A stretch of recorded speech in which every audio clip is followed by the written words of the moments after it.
उसमें ये लिखा है कि पाकिस्तान, अफगानिस्तान और बांग्लादेश में रहने वाले अल्पसंख्यक, वहां जो माइनॉरिटीज हैं, वो माइनॉरिटीज को हमारे देश के अंदर नागरिकता दी जाएगी।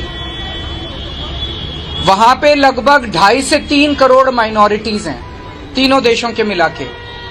अगर उनमें, वो बहुत गरीब देश हैं, अगर ऐसे हमने अपने दरवाजे खोल दिए उनके लिए, देश के दरवाजे खोल दिए उनके लिए, अगर उन 2.5-3 करोड़ लोगों में 1-1.5 करोड़ लोग भी हमारे देश में आ गए, उनको कहां बसाएंगे? उनको कहां रहने की जगह देंगे? वहां उनको जॉब्स कहां से देंगे? नौकरियां कहां से देंगे? घर कहां से आएंगे? तो जाहिर तौर पे जो नौकरियां और जो रोजगार हमारे बच्चों को मिलने चाहिए, वो रोजगार तो वो ले जाएंगे।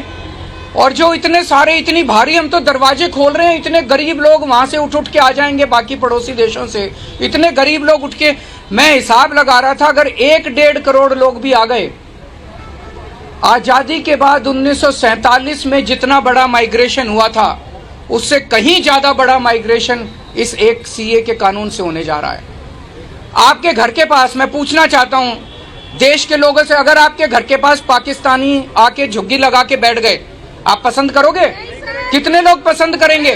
बांग्लादेश से, पाकिस्तान से अगर झुग्गी लगा के आपके, पता नहीं वो कौन लोग हैं, क्या हैं, सारी कानून व्यवस्था चरमरा जाएगी। चोरियां, डकैतियां, बलात्कार बढ़ेंगे हमारे देश के अंदर, पूरी कानून व्यवस्था, और पता नहीं कैसे कैसे लोग आएंगे वहां पे। सुरक्षा व्यवस्था, हमारे देश की सुरक्षा व्यवस्था का क्या होगा? चारों तरफ दंगे फैल जाएंगे। ये क्यों लाए हैं कानून? बता रहे हैं बीजेपी केवल अपना वोट बैंक बनाना चाहती है, इन 1-1.5 करोड़ लोगों को लाके, और अपना बीजेपी अपना वोट बैंक बनाना चाहती है। हमें दूसरे देशों से सीख लेनी चाहिए। यूके ने भी ये किया था, कनाडा ने भी ये किया था। कनाडा ने जो आया उसको दे दी नागरिकता। आज देखो कनाडा का क्या हाल हो रहा है। वहां पे पूरी कानून व्यवस्था चरमरा चुकी है, वहां की इकोनॉमी चरमरा चुकी है। अब उन्होंने रोक लगाई है कि औरों को नहीं लेंगे। हमारे देश के लोग तो देश छोड़ छोड़ के जा रहे हैं। 11 लाख लोग हमारे देश के व्यापारी, उद्योगपति पिछले 10 साल में देश छोड़ के चले गए। क्यों? क्योंकि वो बीजेपी के अत्याचार और बीजेपी की नीतियों से तंग आ गए। लाना है तो उनको लाओ ना, पैसे वालों को लेके आओ, जो हमारे देश में आके पैसे से फैक्ट्री खोलेंगे, व्यापार चलाएंगे, हमारे बच्चों को रोजगार मिलेंगे। आसपास के पाकिस्तान के, बांग्लादेश के, अफगानिस्तान, सारे गरीबों को पकड़ पकड़ के, हमारे देश में कम गरीबी है क्या? मित्रों, आज केजरीवाल का एक बहुत ही विचित्र वक्तव्य आया है कि सीए के आने से बाहर के लोग नौकरी लेंगे। ये कौन सा तर्क है?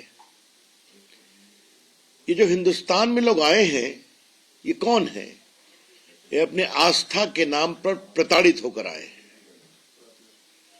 पाकिस्तान, बांग्लादेश, अफगानिस्तान से, और वो इसलिए प्रताड़ित हुए कि उनकी आस्था दूसरी थी। वो हिंदू थे, सिख थे, क्रिश्चियन थे, पारसी थे। तो भारत तो एक प्रकार से इस तरह से प्रताड़ित लोगों के लिए अवसर देता है ना, और यही रह रहे हैं ना वो बड़ी संख्या में। तो क्या उनको कानूनी माध्यम से नागरिकता का संरक्षण देना भारत का नैतिक, संवैधानिक और सांस्कृतिक अधिकार है या नहीं? न किसी की नौकरी ली जाएगी, न किसी की नागरिकता ली जाएगी। ये बात हम बहुत स्पष्ट रूप से कहना चाहते हैं। लेकिन केजरीवाल जी, वोट बैंक की प्रत्याशा में आप कहां तक जाएंगे?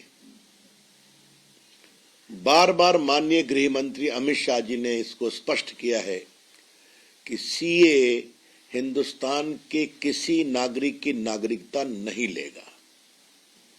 सीए कानून का हिंदुस्तान के किसी भी नागरिक के बारे में कोई संबंध नहीं है। न हिंदुस्तान में रहने वाले किसी की नागरिकता छीनेगा, न किसी को नागरिकता देगा। ये केवल और केवल वो लोग जो अपनी आस्था के नाम पर प्रताड़ित होकर पाकिस्तान, बांग्लादेश, अफगानिस्तान आदि से आए हैं, उनको नागरिकता देता है। और गृह विभाग ने भी बाकायदे एक स्टेटमेंट इशू किया है कि सीए देश के मुसलमानों के विरोध में कुछ नहीं कहता। तो ये फिर बिना मतलब का प्रोपेगेंडा क्यों किया जा रहा है? और सबसे आश्चर्य की बात है कि ये कौन लोग हैं जो रोहिंग्या के पक्ष में खड़े होते हैं और कहते हैं कि उनको अवसर दो, उनको अधिकार दो, और जो प्रताड़ित होकर हिंदुस्तान में दर दर भटक रहे हैं, पीड़ा की जिंदगी जी रहे हैं, जिल्लत की जिंदगी जी रहे हैं। आज भारत ने जब उनके लिए कोशिश की है, नरेंद्र मोदी जी की सरकार ने, माननीय गृह मंत्री अमित शाह जी ने, तो उसको लेकर इस तरह की बातें कही जा रही हैं। ये बहुत दुर्भाग्यपूर्ण है। सीएए के नाम पर सांप्रदायिक उन्माद फैलाने वालों से मैं एक ही बात कहना चाहूंगा, कृपया करके झूठ का व्यापार करना बंद करें। Stop telling lies about the CAA. कल मैंने ममता जी का एक वक्तव्य देखा, उनकी राजनीतिक जमीन खिसक रही है बंगाल में, तो वो चिल्ला रही हैं। अब उस रेस में कूद गए श्रीमान केजरीवाल जी, और दक्षिण भारत में तो है ही है लेफ्टिस्ट लोग। We would like to clearly clarify on behalf of the BJP that CAA does not at all take away the citizenship of any Indian. It does not at all deprive any Indians of their citizenship.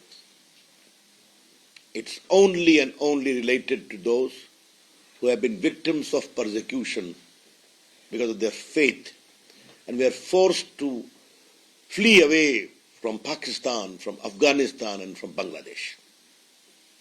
So India as a country imbued by its civilizational heritage and constitutional obligation has given them this protection under CAA. I would urge the parties also of South India, particularly in Kerala and Tamil Nadu, please stop spreading hatred based upon falsehood.